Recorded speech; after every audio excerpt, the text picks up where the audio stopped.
โอ้ป้าแก้วก็มาแล้วสบายดีป้าแก้วเพิ่นห้าก่อนหนูมาลูกสาวล้ากินแล้ววันนี้มา อ๋อ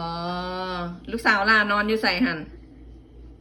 ลูกสาวล้าไปปักแอนพระเจ้าแล้ววันนี้อันนี้มันไปชูใส่เป็นประกาศใส่ห้องกีดีโทรหาเจ้าวันละมีกีดีอยู่ฮัลโหลเด้อไปบ่นอนเด้อนอนเด้อ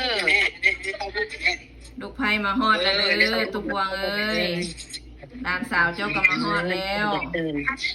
มาส่งเจ้าเป็นมือสุดท้ายแล้วเอ้ยมือนี้หลานที่ส่งวิดีโอให้เจ้าหน่อยสังเกตที่ฉันเลยเราลงเฟซแล้ว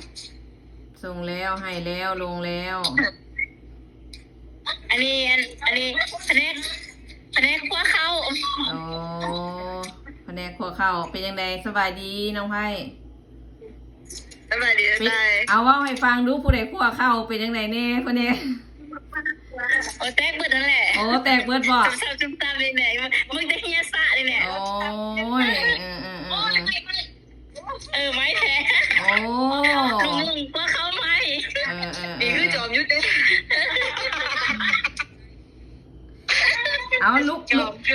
กไผ่ล่ะลูกไผ่คำล่าเดี๋ยวเฮ็ดเป็นยังไงแตกอยู่บ่ตัวกระคุทีมงานปักตอนกันเลยโอ้ทีมงานปักตอนสบายดีเด้อขอบใจทุกคนที่มาเด้อ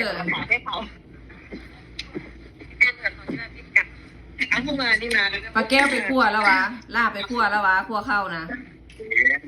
คั่วแล้วผ่านอยู่บ่ได้อยู่บ่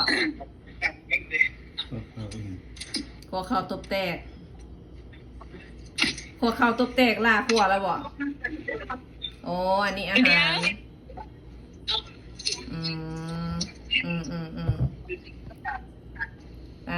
ถูกปลาแนงจัดแจงคักแน่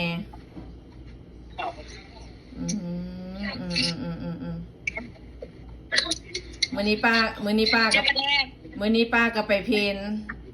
กับเฮ็ดคือเก่าเฮ็ดปุ่นเฮ็ดอย่างไปเพิ่นแหละโอ้โดยสมบูรณ์ละลากินข้าวแล้วบ่อันนี้นางแก้วโอ้ยสบายดีเด้อตำให้ได้โคกนึงเผ็ด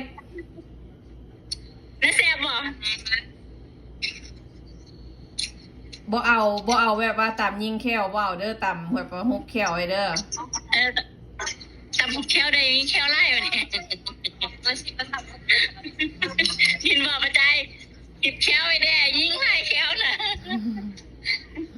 นี่เขาจะยังบ่ได้ทายฮุบรวมกันซ้ำพวกเขาน่ะน้อยมัดอันนุ่งเครื่องนั้นเร็วๆก็ละทุกห้าโดยเอาล่ะก็ทำธุระศาสนาแล้วจังรวมกันอีกเนาะโอเคสนายละบาย thank you